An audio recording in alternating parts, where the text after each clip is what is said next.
sur la place de la corticothérapie éventuelle dans les infections respiratoires graves.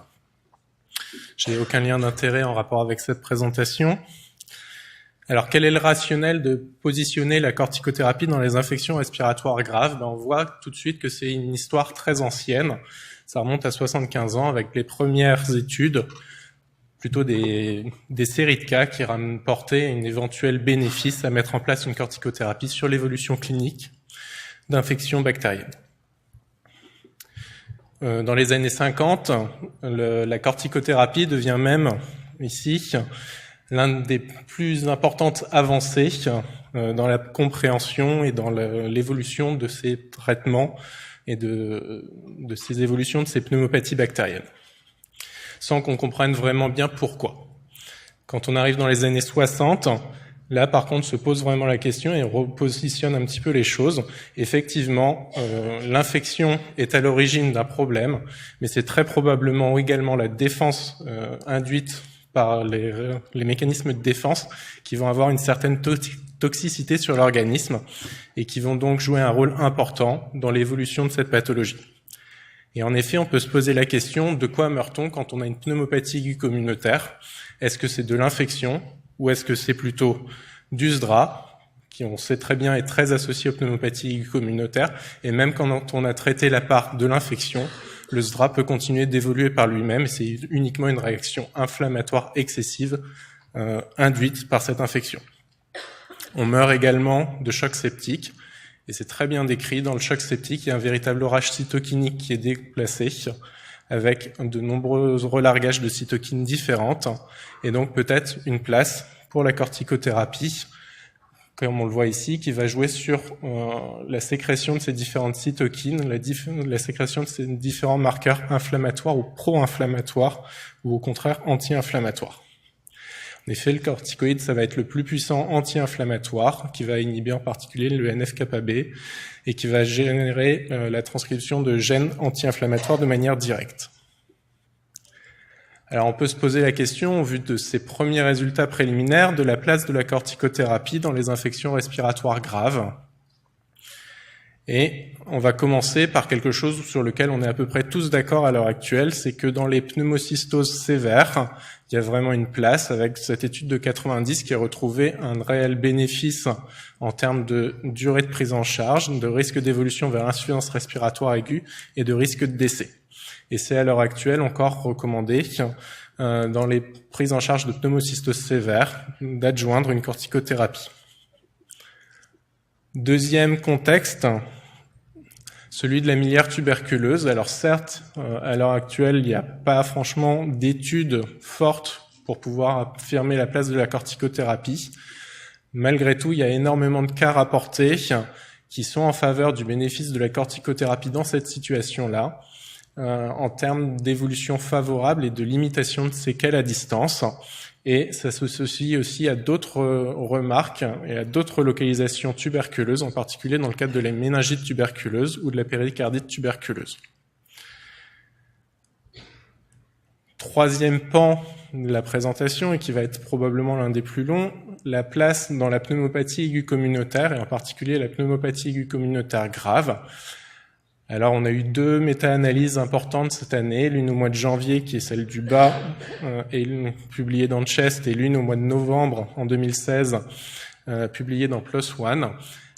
Et je vous le dis tout de suite, ça va pas apporter toutes les réponses, malheureusement. Donc, on va commencer par la plus récente, celle du mois de novembre 2016, publiée dans PLOS ONE, qui regroupe 8 études avec des patients. Ces études ont été sélectionnées pour prendre en compte des pneumopathies aiguës communautaires sévères. Alors c'est malgré tout un petit collectif de patients, avec un peu plus de 500 patients, des petites études, donc de 14 à 60 patients par groupe.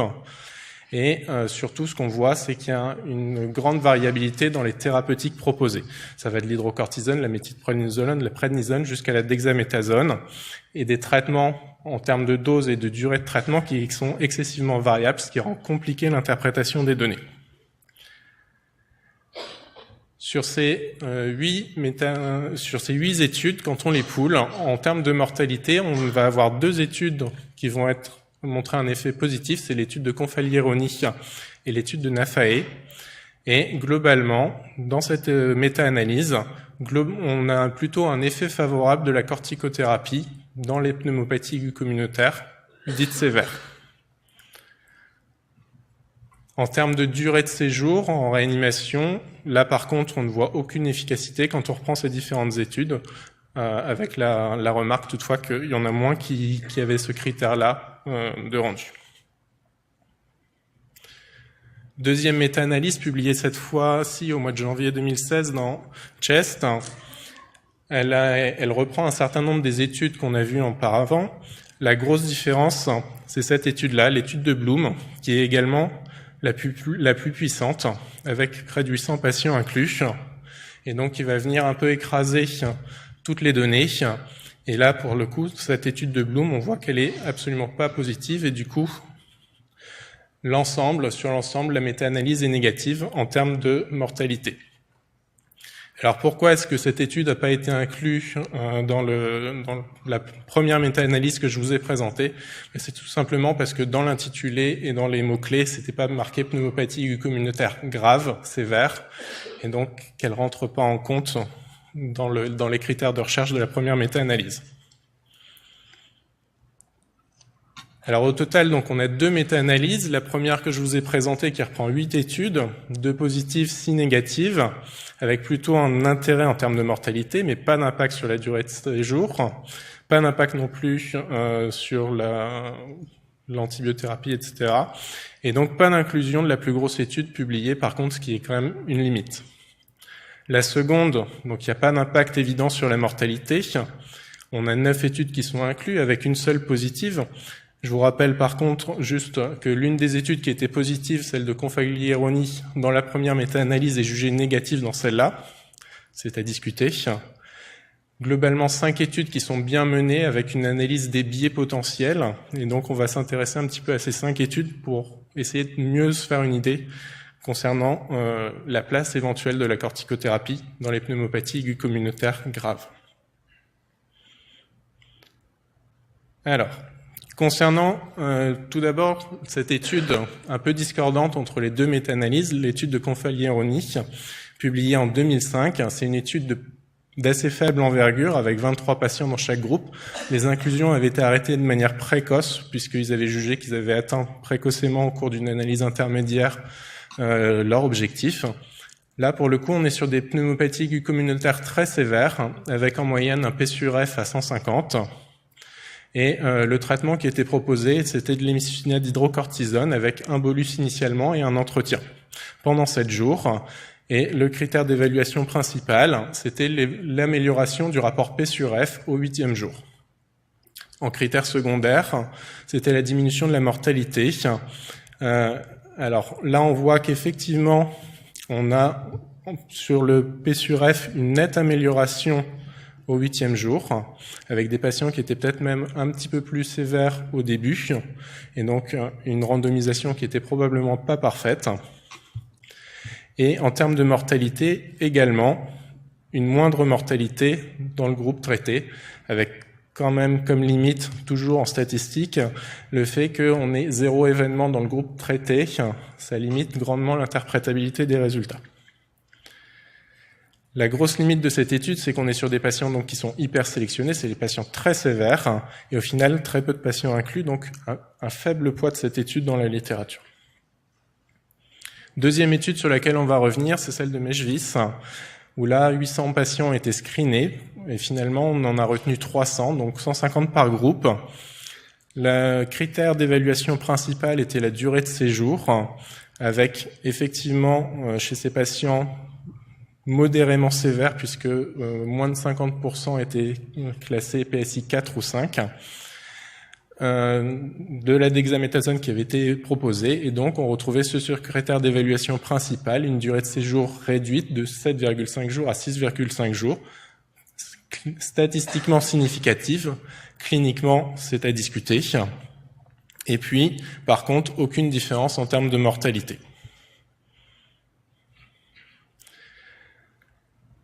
L'étude de Schneiders maintenant, donc un essai randomisé contrôlé double aveugle monocentrique, donc à nouveau une étude bien menée avec des inclusions prospectives entre 2005 et 2008, des patients qui venaient des urgences, pas forcément très sévères, et donc qui vont recevoir de la prednisone, cette fois-ci à 40 mg par jour pendant 7 jours, contre du placebo, un peu plus de 200 patients inclus, et dont le critère d'évaluation principal était la guérison clinique évaluée au 7e jour.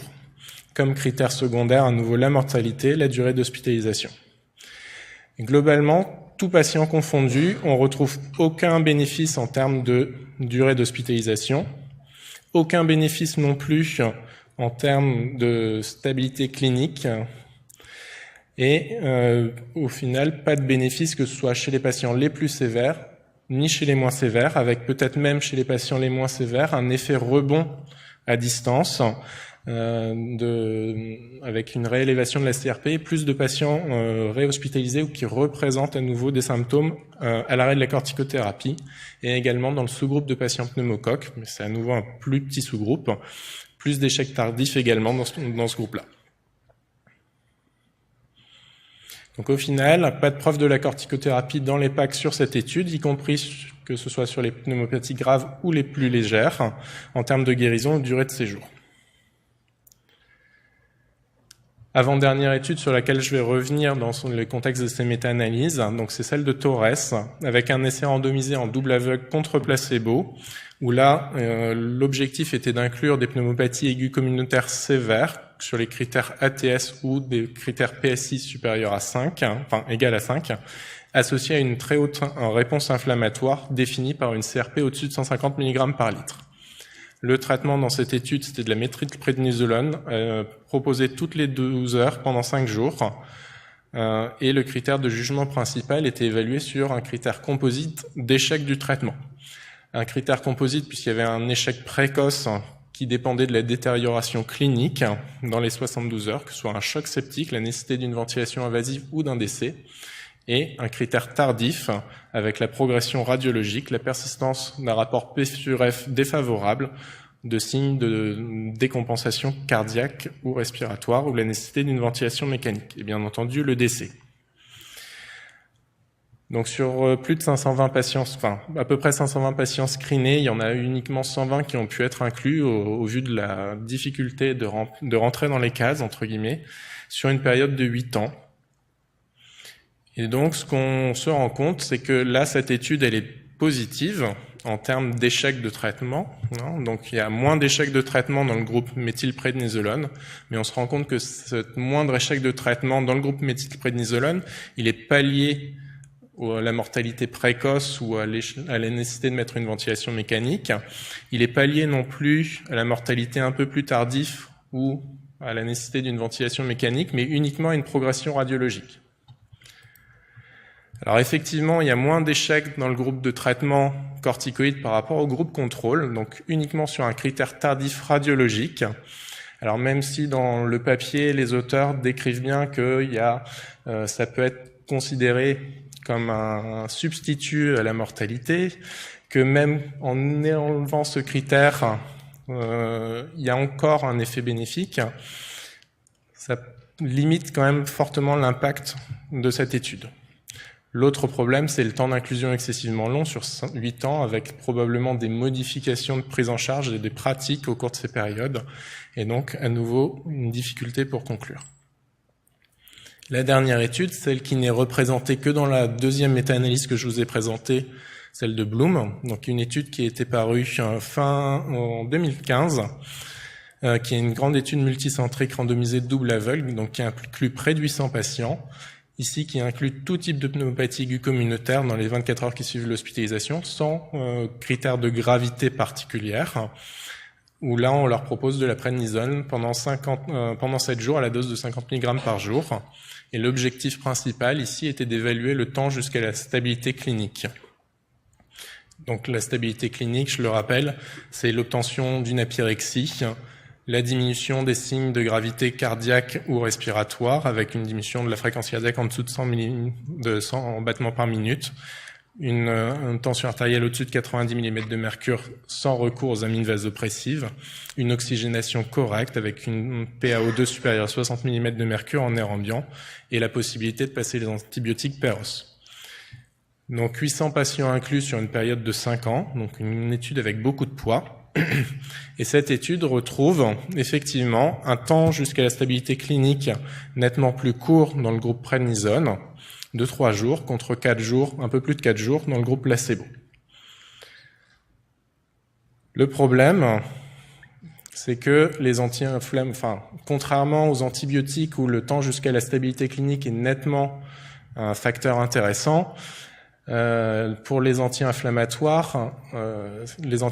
vont avoir une action évidente sur la fièvre et donc sur la rapidité de récupération et sur le critère. Donc c'est probablement pas un critère très adapté pour évaluer l'efficacité de la corticothérapie.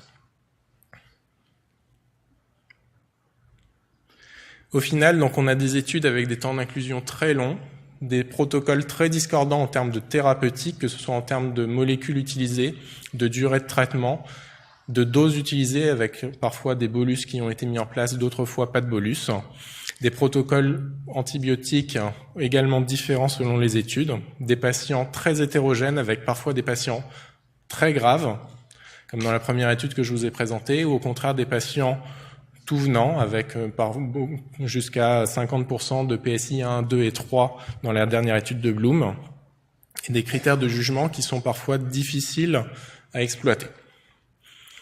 En conclusion, il n'y a pas de place très claire des corticoïdes chez les pneumopathies aiguës communautaires, possiblement chez les patients les plus sévères, mais ça reste à démontrer, et à ce moment-là, il va falloir quand même qu'on se pose les questions de quelles molécules on va pouvoir utiliser, à quelle dose, quels effets secondaires vont être possibles, puisque dans toutes ces études, on met en évidence clairement une hyperglycémie plus importante chez ces patients. Et donc, à l'heure actuelle, dans la pneumopathie aiguë communautaire, il n'y a pas de place spécifiquement dédiée à la corticothérapie. Et il faut encore attendre les résultats de quelques études qui arrivent. Qu'en est-il de la grippe à l'heure actuelle? On en a beaucoup parlé avec nos deux intervenants précédents et globalement des autres virus. Cette étude de Brun-Buisson, publiée assez récemment, donc était une étude rétrospective qui s'intéressait à ce qui s'est passé pendant la pandémie grippale de 2009-2010 avec plus de 200 patients admis en réanimation pour un SDRA sous ventilation mécanique et diagnostiqués d'infection à virus influenza 1, majoritairement le H1N1 à cette époque-là, avec ou sans co-infection bactérienne. Sur ces un peu plus de 200 patients, il y en avait 80 qui avaient reçu une corticothérapie à des doses de 330 mg en moyenne d'équivalent prednisone. Et dans cette étude, il s'est intéressé un petit peu à la mortalité entre les groupes. Alors à nouveau, je le répète, c'est une étude rétrospective sur les bases de registres, donc avec des informations et des données qui sont forcément limitées. Mais ce qui ressort de cette étude, c'est que la mortalité hospitalière dans le groupe sans traitement est nettement plus inférieure que dans celle du groupe intervention, on va dire, ayant reçu des corticostéroïdes, que le nombre de pneumopathies acquises au cours du séjour en soins intensifs est nettement plus faible également que dans le groupe stéroïde, et surtout que c'est des patients qui vont être plus longtemps ventilés lorsqu'ils vont recevoir une corticothérapie. Alors bien entendu, il y a un biais certain, c'est qu'on est sur des études rétrospectives et que c'est peut-être une thérapie qui a été utilisée en sauvetage chez des patients les plus graves dont on s'en sortait pas. Malgré tout, ça pose aussi la question des éventuelles surinfections et co-infections associées, qu'elles soient bactériennes avec le staphylocoque ou fongiques, dans le rôle de la surmortalité qui est observée. Et puis les problèmes d'inhibition de la clairance bactérienne liés à la corticothérapie et à l'effet propre de la corticothérapie. Alors cette étude n'est pas isolée du tout et il y a une autre méta-analyse où cette fois, là pour le coup, les choses sont beaucoup plus claires et où toutes les études, même si elles sont de méthodologie plus discutable que pour les deux méta-analyses que je vous ai présentées, vont globalement dans le même sens, avec plutôt une surmortalité associée à la prise de corticothérapie en cas d'infection grippale. Je ne reviens pas sur cette diapositive qui a déjà été présentée 2 fois, mais juste pour vous dire que effectivement, À l'heure actuelle, il y en a de plus en plus de co-infections virus, bactéries ou virus tout seul, et que c'est dans ce contexte et au vu des précédents résultats que je vous ai présentés, proposer une corticothérapie chez ces patients sans savoir exactement ce qui se passe et traiter éventuellement une grippe avec de la corticoïde, et me semble être une très mauvaise idée. Et c'est vraiment tout l'intérêt de toutes ces PCR qui se développent actuellement dans le cadre des pneumopathies sévères. Le futur, et ce qui répondra peut-être enfin à ces questions, c'est ces 3 essais qui sont en cours et dont on attend avec impatience les résultats. Et puis en attendant, donc pour les infections respiratoires graves, il y a très certainement une place pour la pneumocystose, pour la miliaire tuberculose. Pour ce qui est des pneumopathies aiguës communautaires, au jour d'aujourd'hui, je suis incapable de vous répondre. S'il y a une place, c'est très certainement dans une sous-groupe particulier de patients qui sont les plus graves, avec des modalités qui restent à définir. Et surtout, après avoir éliminé en tout cas les pneumopathies virales et au moins les pneumopathies grippales. Et donc, je pense qu'on pourra se retrouver une fois qu'on aura les résultats des prochaines études, qui sont des 3 études que je vous ai présentées. Et puis Claire m'a demandé de faire aussi un petit peu de publicité pour les 5e journées du Gréppi au mois de novembre-décembre. Donc, vous êtes invités à nous rejoindre pour discuter de ces thématiques. Je suis à votre disposition si vous avez des questions.